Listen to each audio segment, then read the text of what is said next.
Good day to everyone joining us, and welcome to Banuk Group's webinar. Today's talk are entitled Cardiac Safety in Clinical Trials, Early QT Assessment, and Novel Arrhythmia Monitoring Techniques. My name is Yasmin Khan, and I will be your host for today. I start with some practical information first. Today's webinar will run for about 60 minutes, and the presentations will be followed by a Q&A sessions with our speakers.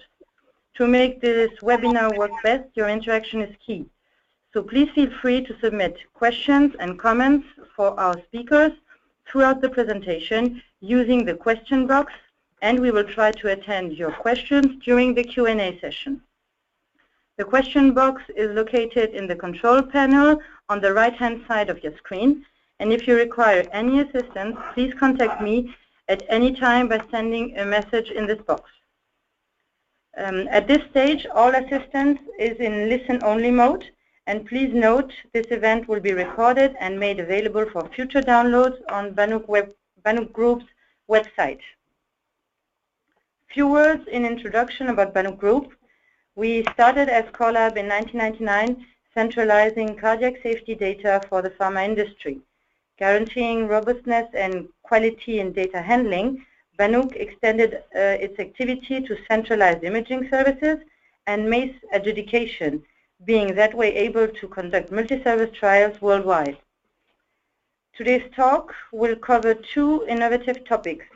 First, we will start making light on the new tendency in cardiac safety, raising the following question: can early QT assessment replace the TQT study?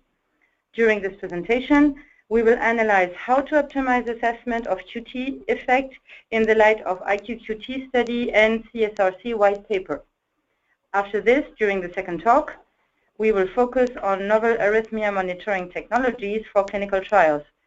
We will share with you different technologies, including implanted device, that might have potential use for safety assessment and AFib detection in the general population. And now I would like to introduce our speaker for this event. Dr. Maison-Blanche is a board-certified cardiologist, actually CMO at Banuk Group. His expertise in cardiac electrophysiology is widely recognized in the pharma industry.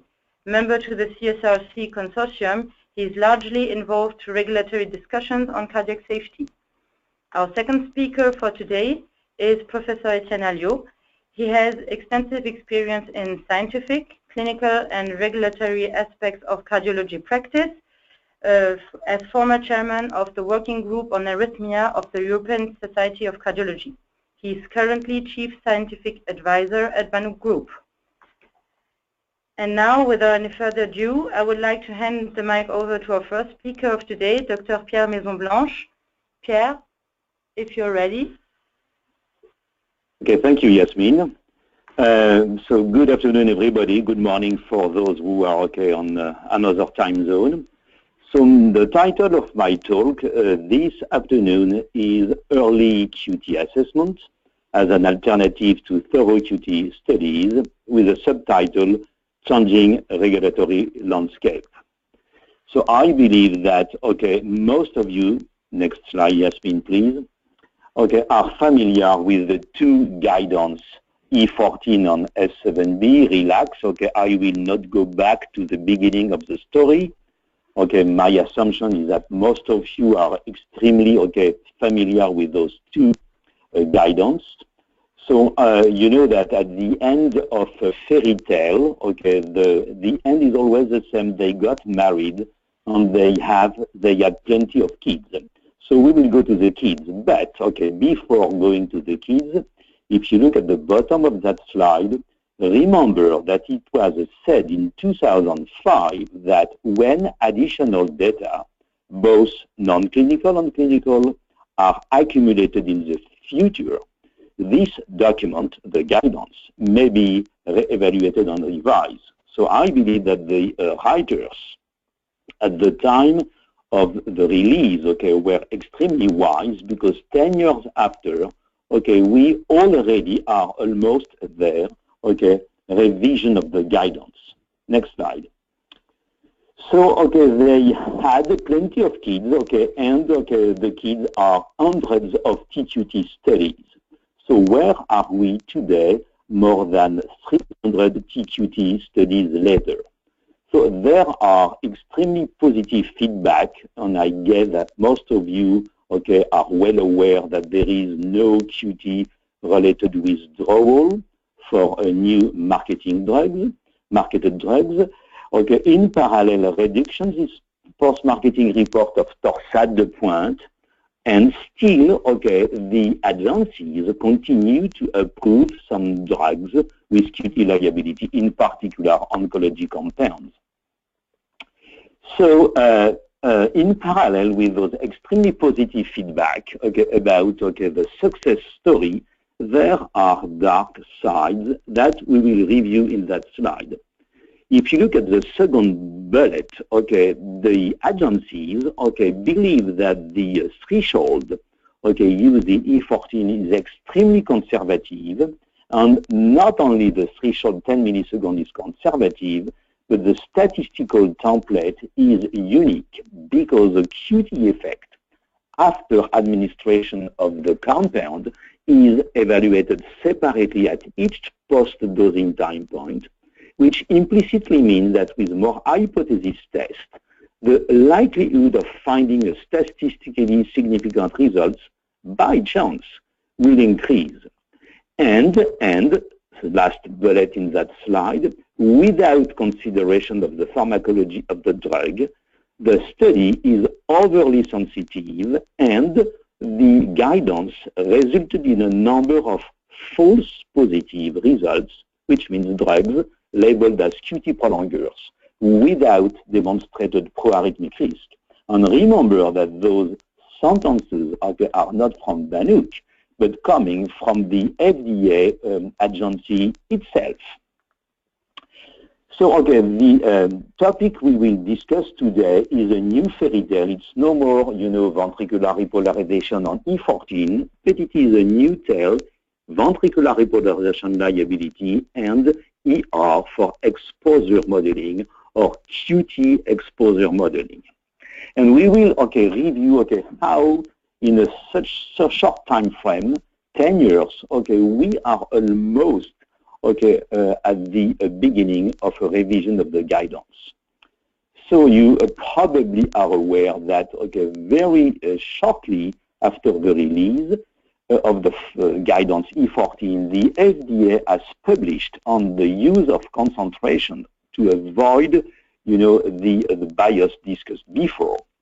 So after, a quick review of those publications, we will review the Q&A process of the guidance, in particular the one released in March 2014. We will have a look at the published white paper from the Cardiac Safety Research Consortium. We will also review the most recent TQT CSRC study, and we will conclude with the next regulatory steps. So in 2011, the FDA, the writers of this paper published in the Journal of Clinical Pharmacology are FDA reviewers. They put together 20 TQT studies and the moxifloxacin administration in those 20 TQT studies. And they made a comparison between CQTC, the left column in that slide, and E14 statistical template. And you can see, the crossover studies are labeled as XO, and the parallel design are labeled as PA. And the message here is that there is a bias, a consistent bias, almost consistent, between E14 and CQTC, exposure response modeling. The relative bias for crossover studies is small, and it is negative, minus 0.5. But the bias for parallel studies is much larger, and it is 2.4 milliseconds against negative, which means that grossly the modeling provide smaller QTC changes when compared to the E14 template. So in the Q&A process released in March 2014, the ICH committee is clarifying what they have in mind. So So the questions was in particular, okay, what do you think now, okay, about modeling, concentration response modeling for QT? And the answer was extremely clear that it is an important component of totality of evidence, but highlighted in red in that slide, okay, the committee also stated that okay, exposure response can be evaluated in early phase 1 studies.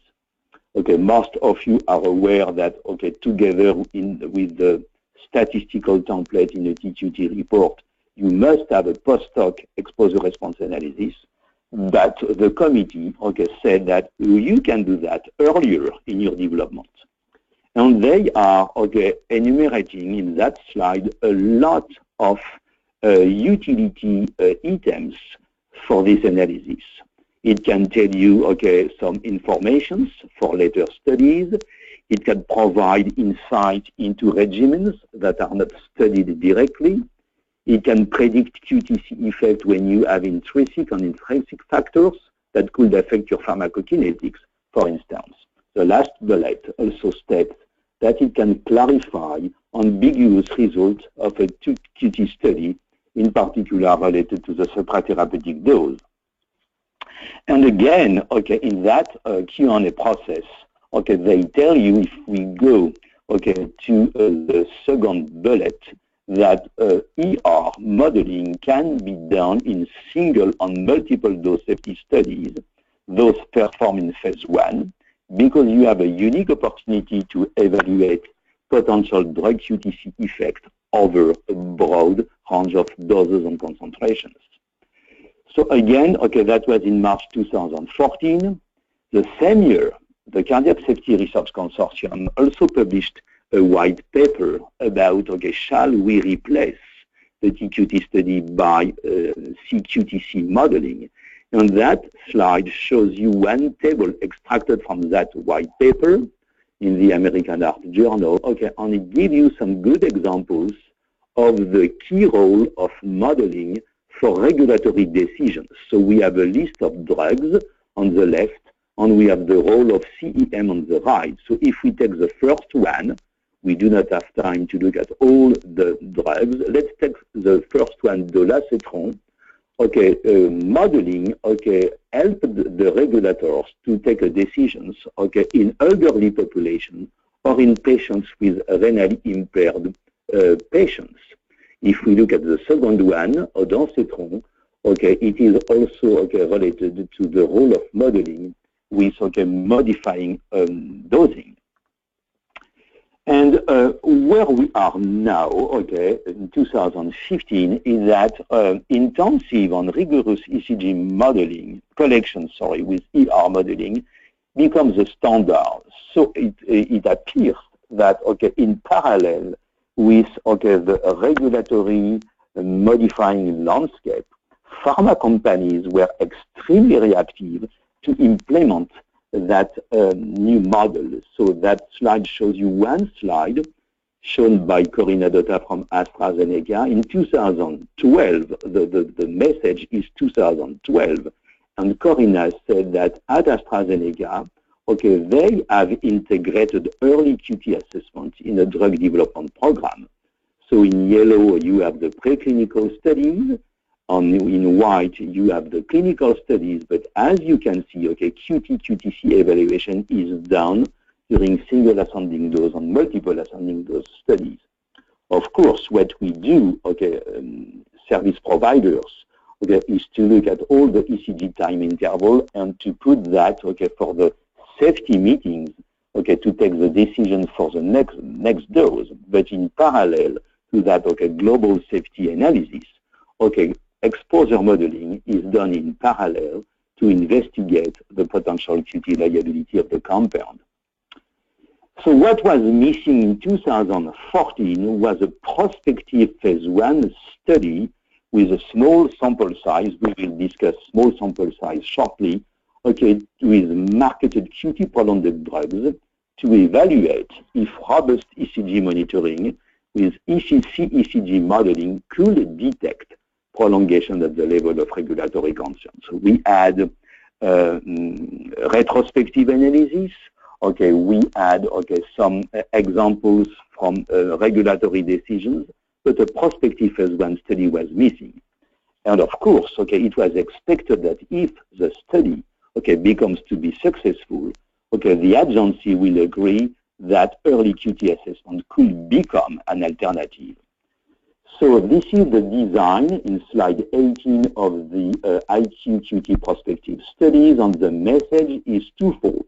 Number one, sample size. As you can see, okay, it has been criticized, of course, but okay, the two messages again are sample size and the list of drugs. So the sample size is small, 9 subjects, to mimic what you have in your single ascending dose and multiple ascending dose studies.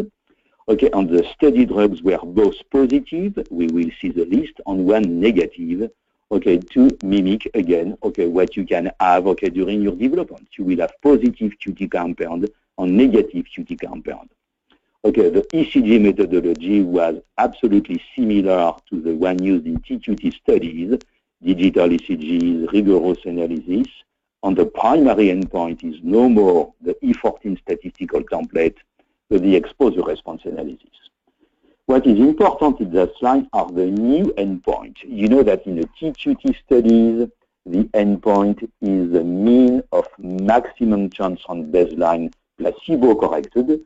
With modeling, the primary endpoint becomes the slope, number one, on the upper bound at the geometric mean Cmax calculated, predicted from the slope. So for a positive drug, the slope is positive, and the upper bound at the geometric mean Cmax is above 10, and for a negative compound, the slope is not positive, and the upper bound is below 10 milliseconds. The results, okay, which were published earlier this year in Clinical Pharmacology and Therapeutics are shown here.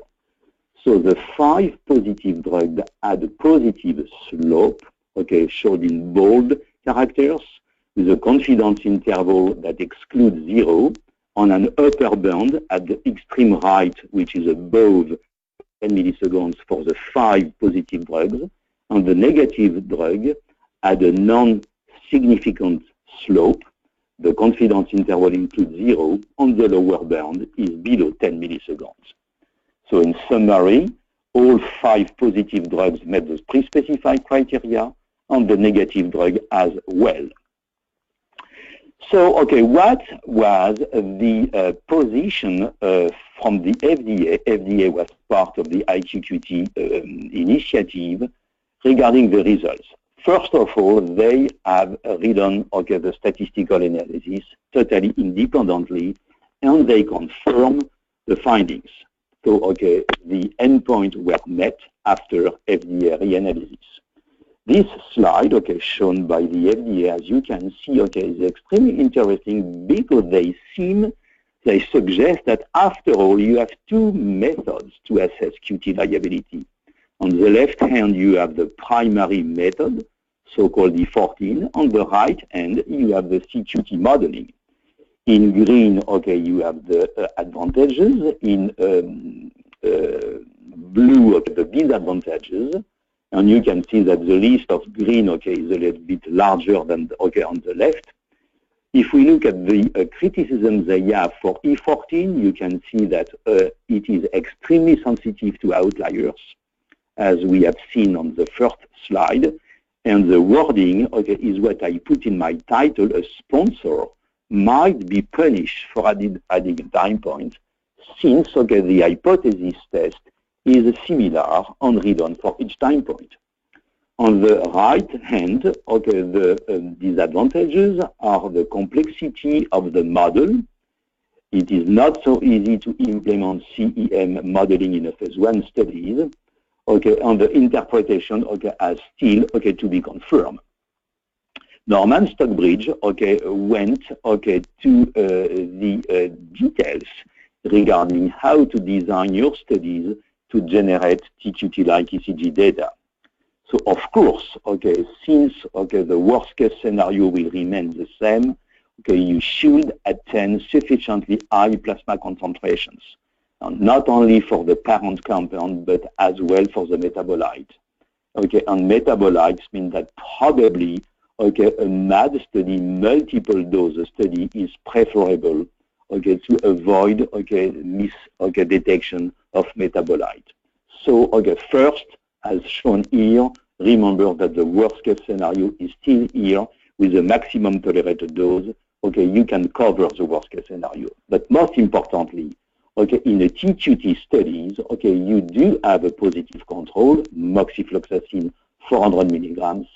And okay, can we realistically have assay sensitivity in a SAD or in a MAD study is really, okay, a question mark.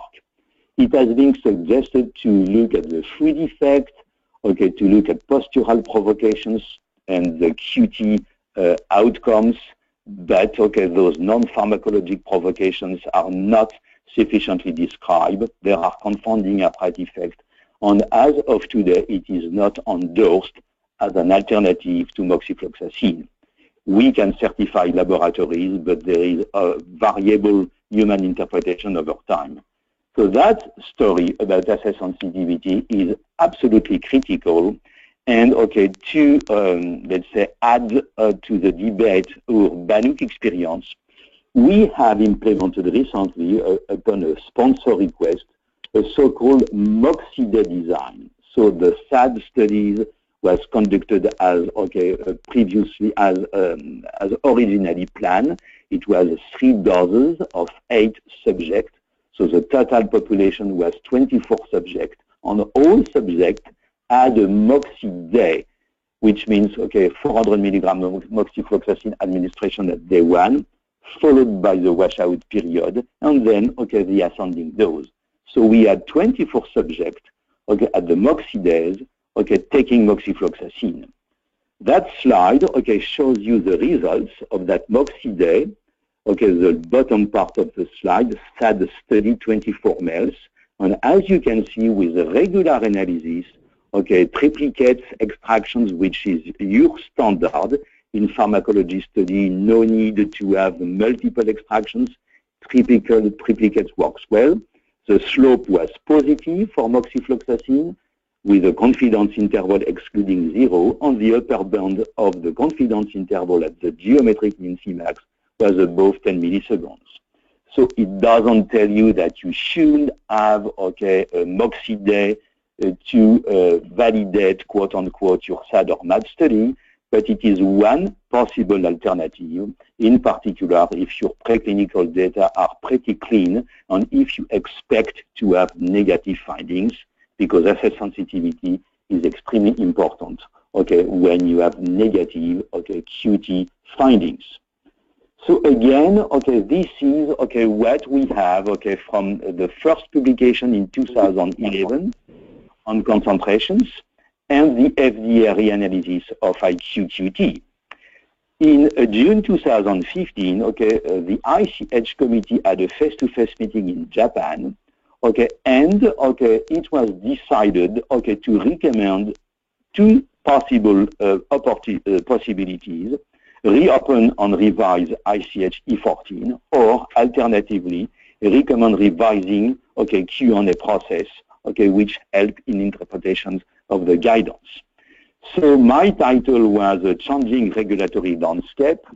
For Banuk in those years, it was critically important to have a scientific vigilance, a regulatory vigilance, okay, to interact with our clients, okay, on the design, on the conduct of a TQT studies, on early phase 1 studies, and it is likely that soon, okay, we will have an official green light to abandon E14. Thank you. Thank you, Pierre, for your talk. Nice presentation.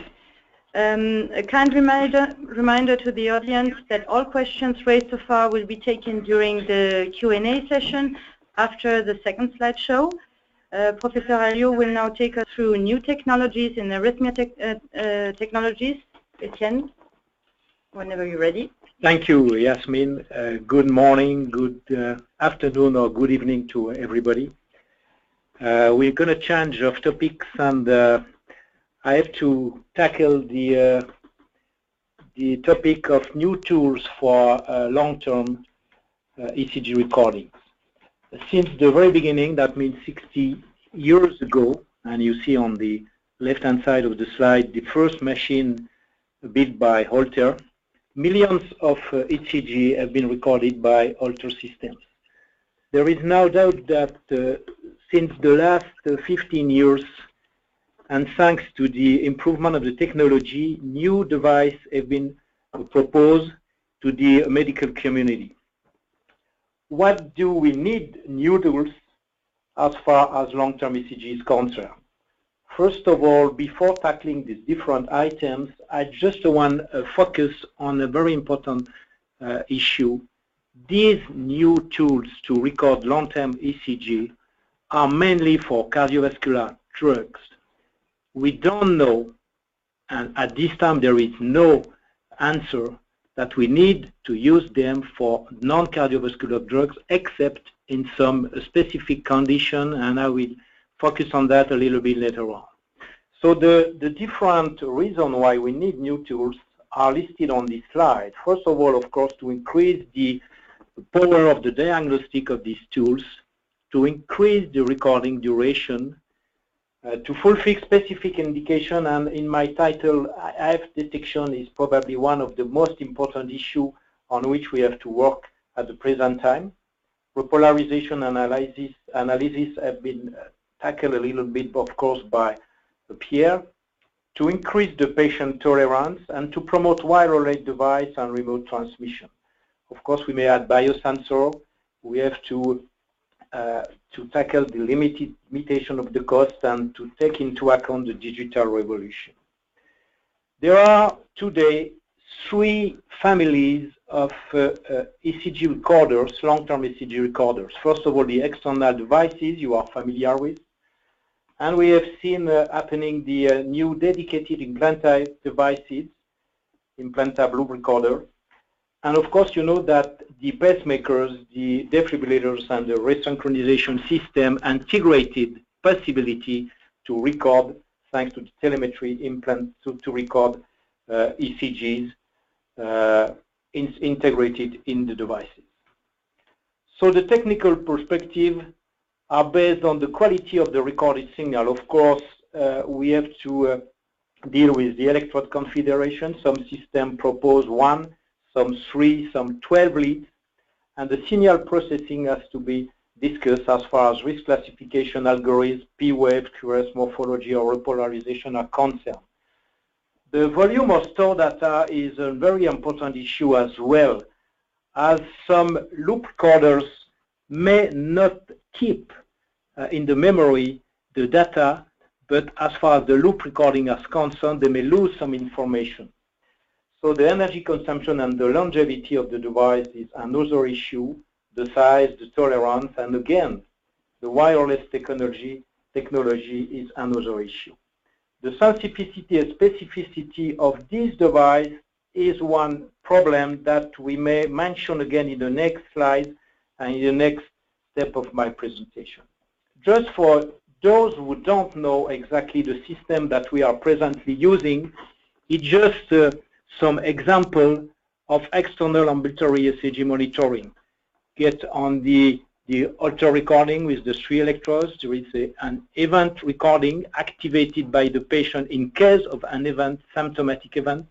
This is a loop monitoring, and all these are external ambulatory monitoring with either technician-given physician final report or monitoring stations to get the recordings, or some telemetry system thanks to wireless system. On that slide, you see the patch that I'm going to focus on that a little bit later on, and the other system of external ambulatory ECG monitoring. The patch that I mentioned just previously is probably a very interesting tool. As far it's probably well tolerated. It's a waterproof system with a wireless system, and as you know, the wire may be an important problem with the external recorders. And there are 2 main systems actually used. There are some others, but the 2 main systems are the 2 ones, the Zio patch and the new ones, and one of them is connected to a mobile cardiac telemetry.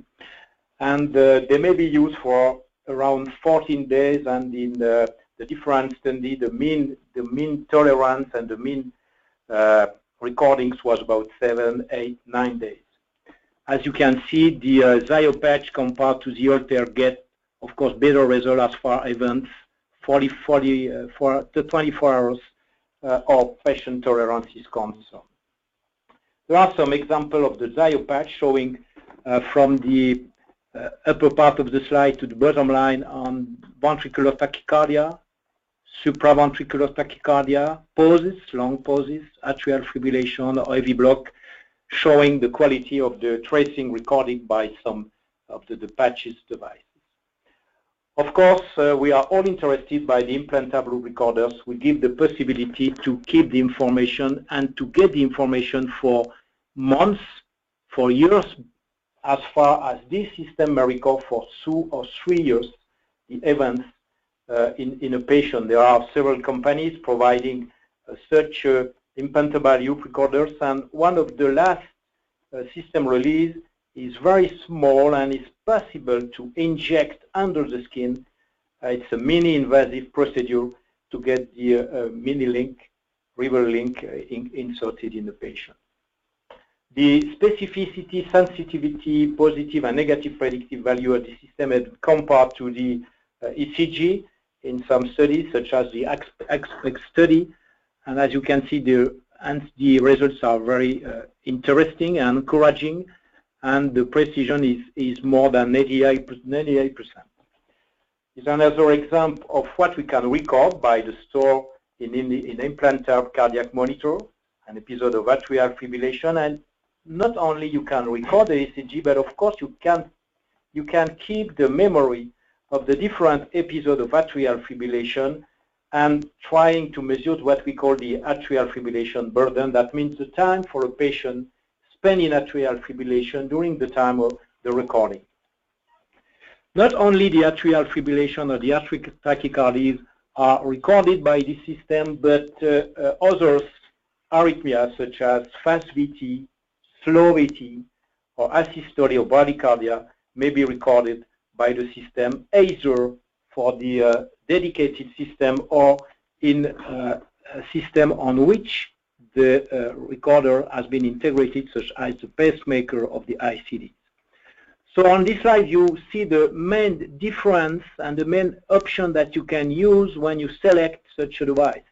Of course, compared to the ECG, the classical auto recording is better, continuous, just on skin a few days, 1 or 2 days. The event recorder, either pre-event or the event recorder, may record close to a month, of course still on the skin, and most of the time it's activated by the patients and may record only symptomatic events.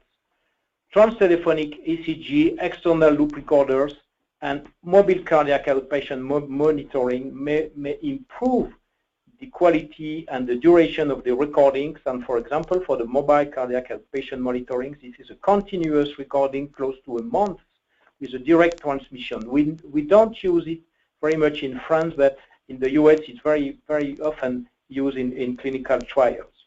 Of course, we mentioned on the previous slide the implanted cardiac monitor, which is continuous under the skin, and of course the integrated system in pacemaker ICD does the same with continuous recording. So if you compare the different systems as far as AF detection is concerned, of course the longest the recording is, the better is the diagnosis of atrial fibrillation, and the sensitivity increase from 30% for the 12-lead ECG transtelephonic monitoring to 44% to the 24-48 hours, to 30 to 60% for non-looping and looping event monitors, close to 96 to 98% for the implanted devices. Again, the longest, the best to AF detections. Back to a clinical study with non-cardiovascular compounds. I want to open a small parenthesis dealing with this example of what is done when you perform a clinical studies with a non-cardiovascular drug.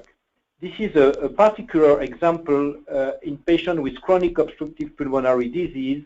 And as you may know, the FDA, it is mandatory for the FDA to get records for the placebo group or for the screening or the baseline in order to see any side effects due to drugs such as formoterol or salmeterol in this particular study, which are beta-adrenergic stimulant with, of course, a risk of proarrhythmia of this drug. And in this particular study, they used the placebo in order to see what happens as far as atrial fibrillation flutter, non-sustained VT, small runs of VT, or atrial tachycardia are concerned.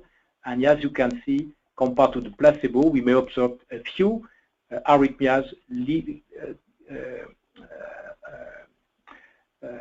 due to the drug. Pierre Maison-Blanche and Antonio Ferrari present a poster recently, and this is a very important issue that they try to tackle.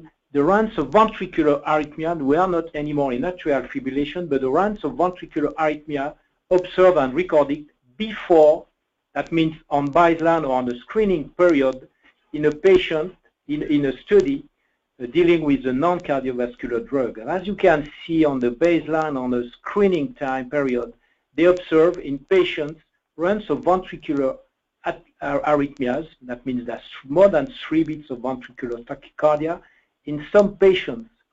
And of course, this is a very important issue to know because you have to consider that as a background noise. That means that asymptomatic episode, monomorphic premature ventricular complexes, non-sustained monomorphic VT, non-sustained MIFI with a morphology suggesting the right ventricular outflow tract origin. That means the left bundle branch block pattern, for example, and other example, monomorphic and slow VT or long coupling interval and no RT phenomenon may be considered as a background. And of course, if you don't perform such a study at baseline time or the pre-scanning, of course, you may observe that afterwards, and it's a decision of go or no go for several studies, and you have to keep that very strongly in your mind. So it is an example of study for non-cardiovascular compound in which, due to the risk of possible arrhythmias or tachycardias, the baseline recording has been proposed during either the screening period or the baseline time.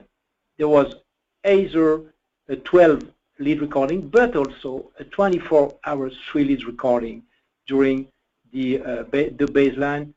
More than that, they perform a 48 hours 3 lead recording in order not to be failed by the observation afterwards.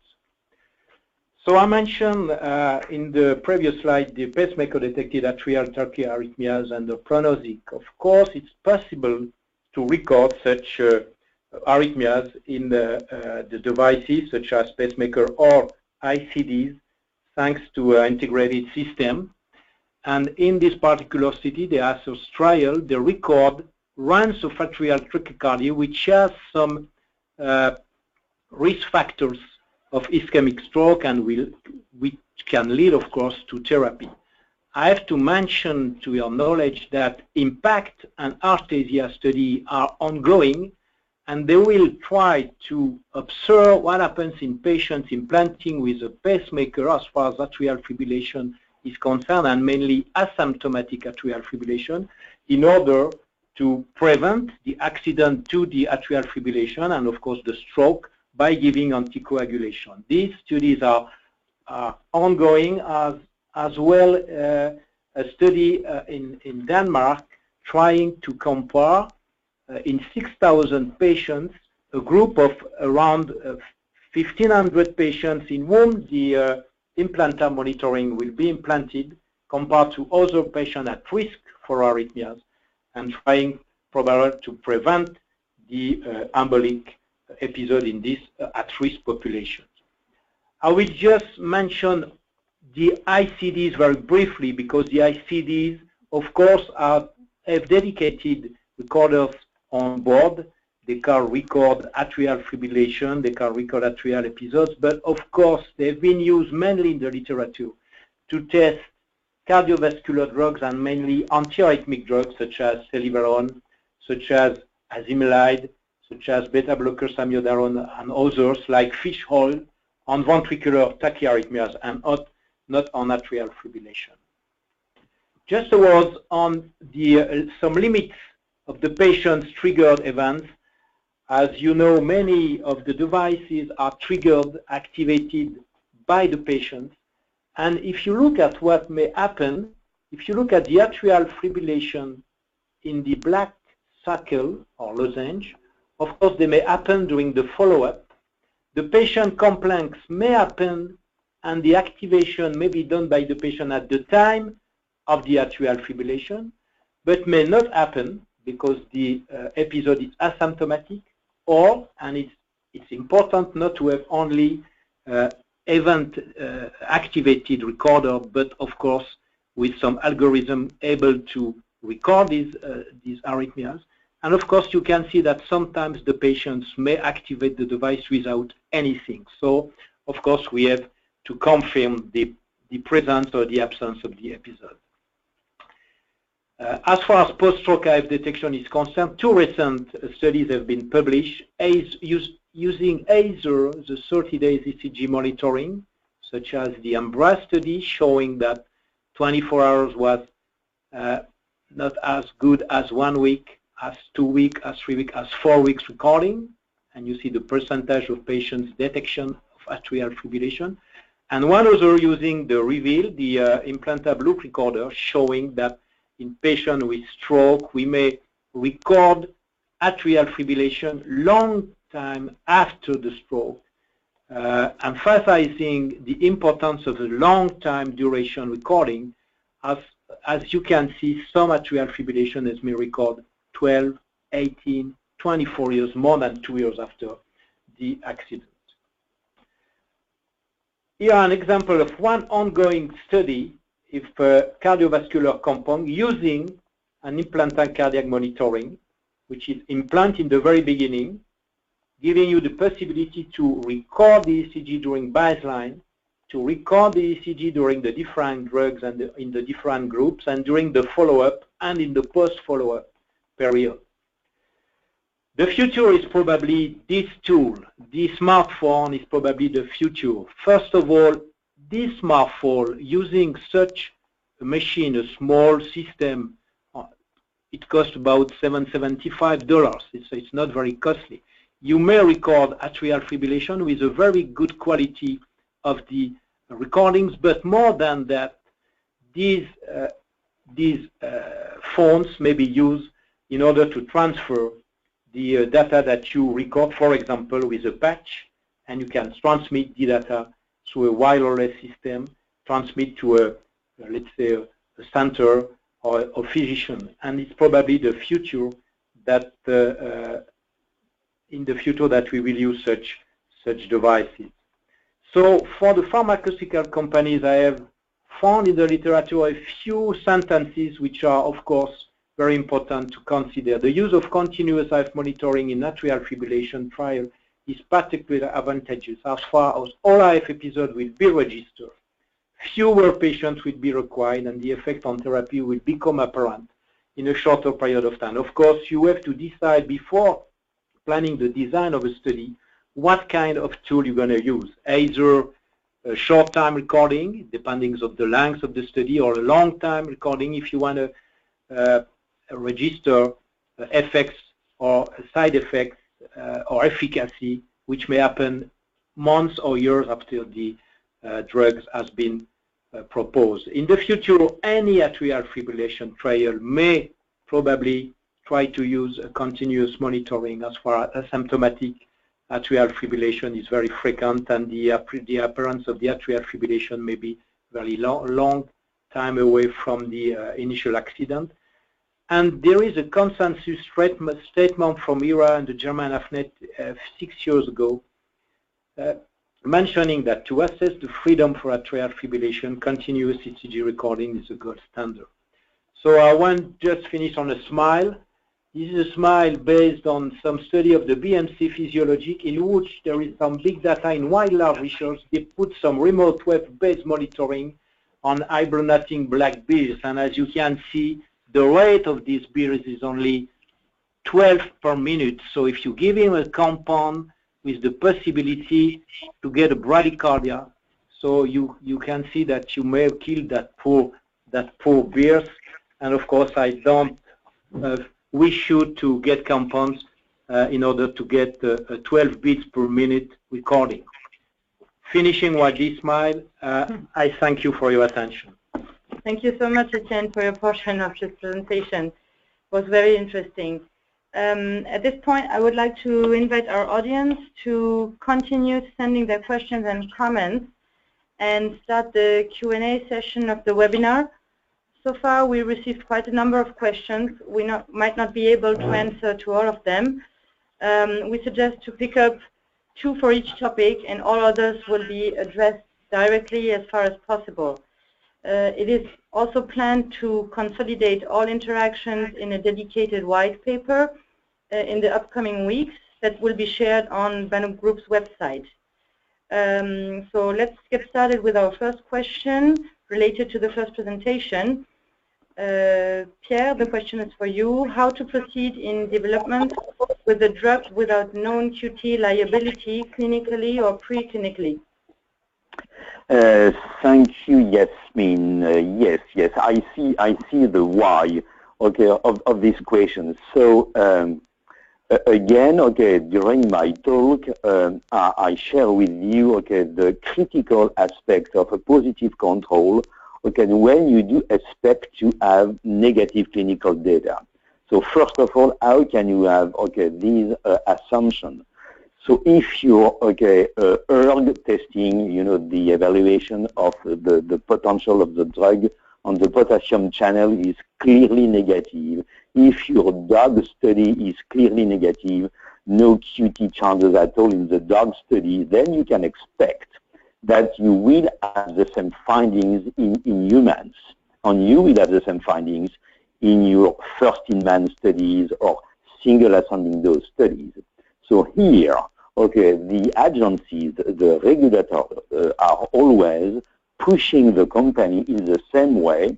Okay, your study is negative because you did not demonstrate assay sensitivity. So it might be that your compound has no effect, but it might be that, okay, the assay sensitivity was not achieved.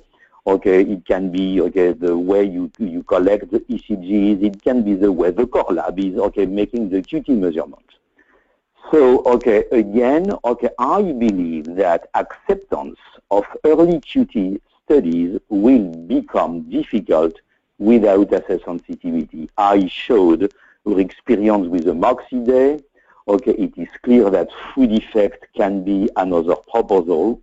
But, okay, to be honest with you, okay, I am extremely skeptical about the acceptance of a negative early QT studies without assay sensitivity. Okay, in a regular TQT study, you will have the moxifloxacin administration. And just to echo, okay, on a negative study, it is not at all the same for a positive compound. If your preclinical package tells you that you will be positive, but you still won't go, okay, to the final development because the risk-benefit ratio is high, then maybe you do not need at all moxifloxacin or food or standing maneuvers. Okay, again, when you have a positive TQT study, you might have, okay, without moxifloxacin, the green light. So when a compound is positive, okay, in a phase 1 studies, maybe, okay, you can ask for a TQT waiver. So in summary, okay, assay sensitivity is absolutely critical for negative compound. Thank you, Pierre. I will switch speaker and address one question to you, Etienne. Do you think these recorders will change the future in pharma industry? Well, this is a very important issue, and in one of my first slides, I really emphasize the fact that mainly the auto recordings was proposed for cardiovascular drugs and not for non-cardiovascular drugs. So the answer could be several answers. First of all, for antiarrhythmic drugs, there is no doubt that the new tools will be very important to use in order to tackle these new drugs. And as you know, there are not many antiarrhythmic drugs on the development actually. Well, dealing with cardiovascular drugs, as I mentioned for the COPD, there are cardiovascular drugs which may be at risk, and we may need some auto-recording for this drug. For example, we have seen the COPD. It was, I would say, cardiovascular drugs as far it was beta-adrenergic stimulating. It was for pulmonary, of course, efficacy, but of course there are kind of cardiovascular drugs. But for other drugs, for example, we may need this long-term recording. I show you the CRYSTAL study dealing with the implantable recording in patients after stroke, trying to get atrial fibrillation recordings. If you want to use anticoagulation, and if you may, of course, detect the patients using such a tool. There are other examples on which you may use these new devices. And this example may be part of the non-cardiovascular drugs. And I'm thinking that many of you are really interested about the non-cardiovascular drugs. There are several examples. First of all, either drugs which are used in the patients with a disease which may get some cardiac impact. For example, the Chagas disease. If you want to treat Chagas, patient with Chagas disease, everybody knows that the first reason for heart transplant and for cardiomyopathy in the South America is Chagas disease. So I would recommend, as far as it's not written presently, I guess, I would recommend to get auto-recording at the screening and during the follow-up of the drug you use in these patients. And then the example of the COPD was a good one. As far as they use the auto-recording to be sure that there was no pro-arrhythmic effect. And I have in my mind other example of categories of patients in whom you may be very cautious. And for example, you have to be very careful in providing this drug if you have some preclinical data showing that the drug may be, for example, may have a bradycardia effect. If your drug, which is a non-cardiovascular drug, may have a bradycardia effect, you may try to record long-term recordings in order to get the bradycardia. So, in summary, you have to divide the answer in two. For the cardiovascular drugs, it will change, of course, a way of develop the drugs. For the non, there is no time for change, but it may come. Thank you, Etienne. I might continue with you with the following question. What is the limitation of the event recorders? Well, it depends on the system you use. First of all, if you use the post-event recording, that means the event recorded which is activated by the patients. Of course, you may lose a very important information, which is the trigger of the arrhythmia, because you will not record the minutes before the arrhythmia, and you will not know how comes that arrhythmia, even though some systems have some pre-recording, pre-arrhythmia recording that they may keep, but most of the time you lose it.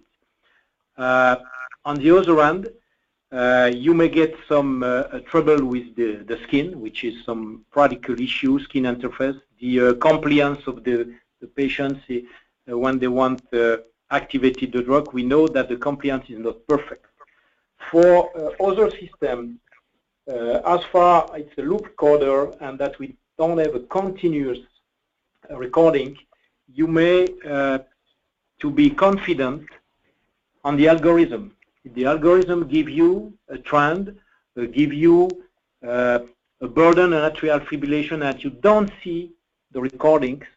You don't know exactly if the recordings was good. And we have many examples in whom, looking at the ECG, we change the diagnosis to artifacts, for example, or those kind of arrhythmias. So be careful using the algorithm and not be too confident with the algorithm. Try to confirm the data. Of course, the sensitivity and the specificity of this device are not perfect, as I mentioned. One other issue is the duration of the recording. The event recording, most of the time, has been used for a couple of weeks or maximum 1 month. If you want longer duration of recording, you have to use implanted recording at the present time. So there are some of the limitations of these recorders. Thank you. Pierre, I will address you the last question for our webinar. Are there any specific regulations in regards to oncologic drugs? Okay. I have a limited number of time to answer that complicated question. So it's a very good one because, okay, as the audience is probably aware of, okay, for oncology compound, the design of the TQT study is unique. Okay, you cannot have a formal TQT study design in oncology compound for obvious reasons such as the use of placebo, the supratherapeutic dose, and so on. So already, okay, to assess QT liability of oncology compound, you have a specific design. So what does it mean, okay, if you want to have the modeling, the concentration modeling as your primary endpoint? It probably means that, okay, you have to work on a model without placebo effect.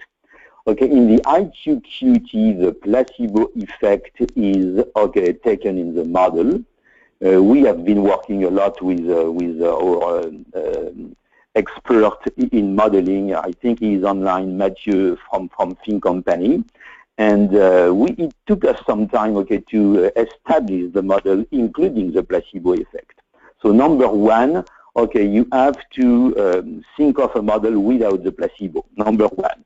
And number two, as it is already the case for the threshold of regulatory concern for non-oncology compound, the upper bound is set up at 10 milliseconds.